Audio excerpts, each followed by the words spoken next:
If my life from September 2021 to December 2022 was to be summed up on a billboard, it would read, Ada lived, laughed, and served.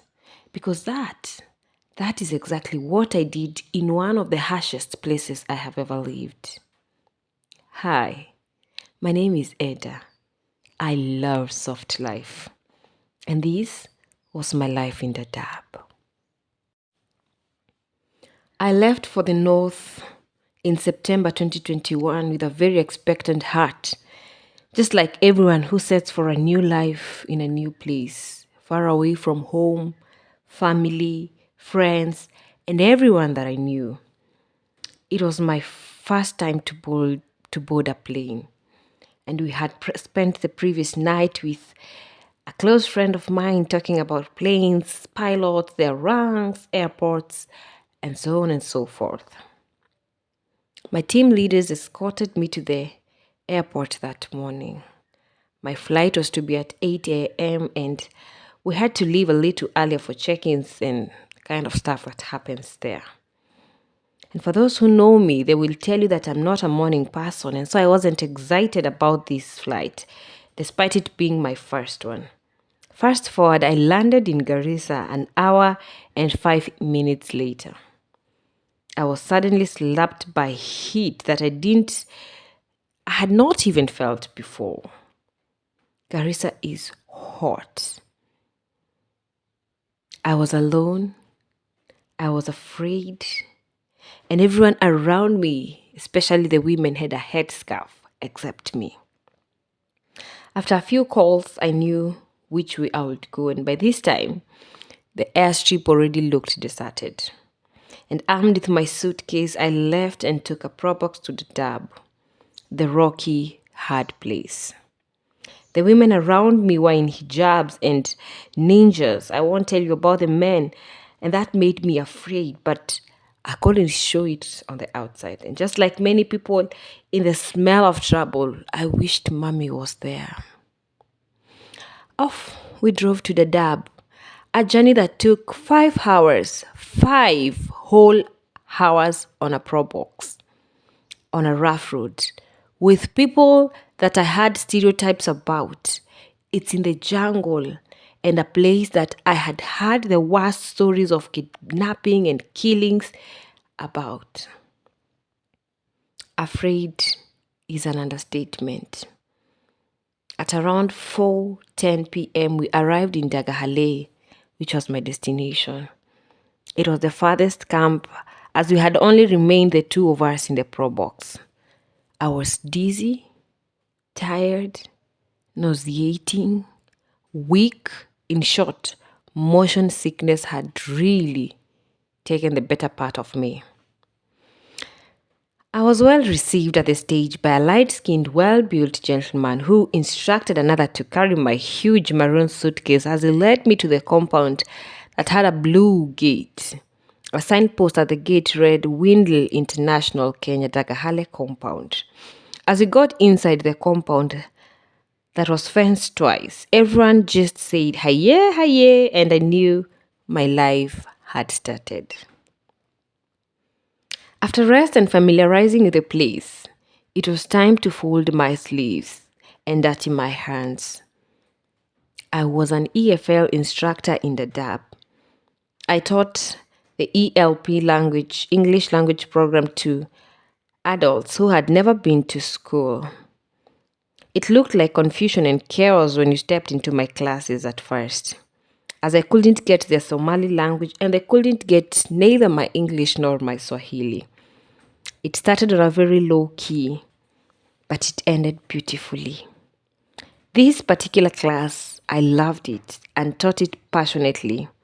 I taught them how to hold their pens and pencils and how to put their books upright. I taught them A, B, C, D before telling them about Jesus who loved them. I always looked forward to these classes every single day. I identified with them so much. I grew from Haye and Subawan accent to Not me, actually. They grew from Haye and Subawan accent to hello and good afternoon. Maliminta changed to teacher. It was magic to me. They even bought me a hijab. I had sheikhs in my class and they liked it when I wore hijabs, long dresses, and socks. A woman's body should not be seen in the north. I loved it. Some saw me as a potential second wife, third wife, or even fourth wife. ELP classes kept me going despite every hardship in the place. I would walk under the hot afternoon sun of Dadaab and pass through the foul-smelling pit of carcasses, hopeful that I had a life to impact.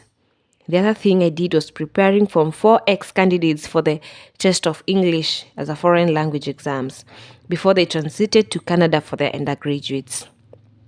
This I did passionately because I knew that the success of this one kid was the transformation of a whole family.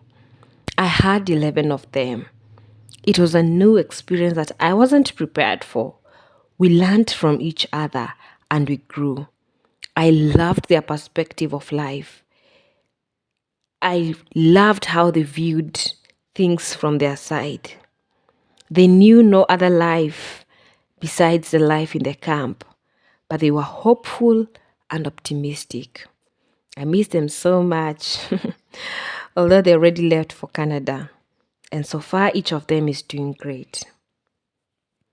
We had a church in Dagahale, right inside the police station. It was a small family that was warm, and we found comfort in each other. I was a preacher in the north. I served in the praise and worship and the ladies' ministry, and also in the Bible studies. It was great. I also used to visit the Ethiopian church in Ifo. How beautiful it was to see the different expressions of worship to God. I loved Kisirimba. It is a Rwandese way of dancing by jumping.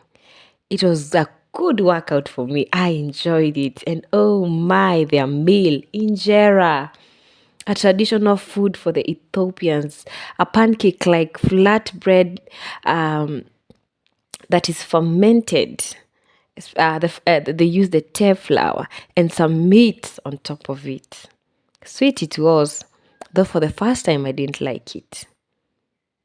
Time flies, but I'll tell you about the D0 Church, a group of Christians surrounded by hostility and right in the middle of Islam, they have chosen to stand for Christ. This one was made up mostly of Sudanese and Congolese. I had a beautiful and good time in Dadaab. It was a season of being stretched, being tested, growing, laughing, crying, and I came out strong. And the lessons that I learned from Dadaab are particularly what I want to share with you today. 1. When God calls you, go, for He will sustain you. Even in moments of doubt and when things get tough, He is the one who called you. He knew the end of the story even before you got into it. So just go. The second thing is, sometimes it is not the cost of living that is high. It is our standard of life that is so high. The discipline of simplicity was really effected in me during that time. I had all that I needed, not that I wanted. And I actually realized you need very few things to live this life. The third lesson I got from Dadaab is culture is beautiful. Never stereotype people because of their culture. Get down to their worldview and you'll see the beauty in our differences. 4. Never take anything in life for granted, whether it is life, the freedom of movement, a good climate, the fact that you have friends who check up on you. Never, ever take a single thing in life for granted. And the 5th thing is, hold on to the testimony of your faith wherever you are, whether the circumstances are good or whether the circumstances are not good. Hold on to the testimony of your faith. 6, always be hopeful. Better days are coming. Better days are coming. And better is so much better that it cannot be compared to today's better. So hold on there. And number 7 is whatever work you are doing, that is a mission. Teaching was a mission and is still a mission for me. You have to learn the art of doing mission in that particular job. And that really gave me a different perspective about life as I was living the Dab. The Dab had challenges. The Dab had its side that was not good. And some of the challenges that I experienced was a harsh climate. It was extremely hot. I remember even in March and September when temperatures would hit at 39 degrees and almost 40 degrees, and it wasn't good at all. It wasn't comfortable, but we stayed. And even when it rained, it was no good. Actually, it was better when it was sunny because it will be floods and cholera outbreak. I never loved it. The other thing was diseases. This makes me feel like the early missionaries who came to Africa and they will tell of the challenges of diseases, tropical diseases. Yeah, I got sick often because of the Dab. I think the climate really stretched my health. The third one was language barrier. This was in practical matters, not the theory that I have always learned in school. And man, I will tell you, that thing is no joke. Of course, I had homesickness often, and also transport was a real challenge in the Dab. But in all these things, I look back and say that was actually a very worthwhile mission. It is a season that redefined my life. It's a season that redefined who I was. And as I look back, I'm very grateful to God for entrusting that opportunity to me. Very grateful to Focus Kenya for entrusting that opportunity to me. And very grateful to Windle International for giving me the job to do and for hosting me while I was in the Dab. It was a good experience for the many friends that I got in the Dab and the many friends who supported me and prayed for me while I was there. I am really, really grateful. That was my life in the Dab.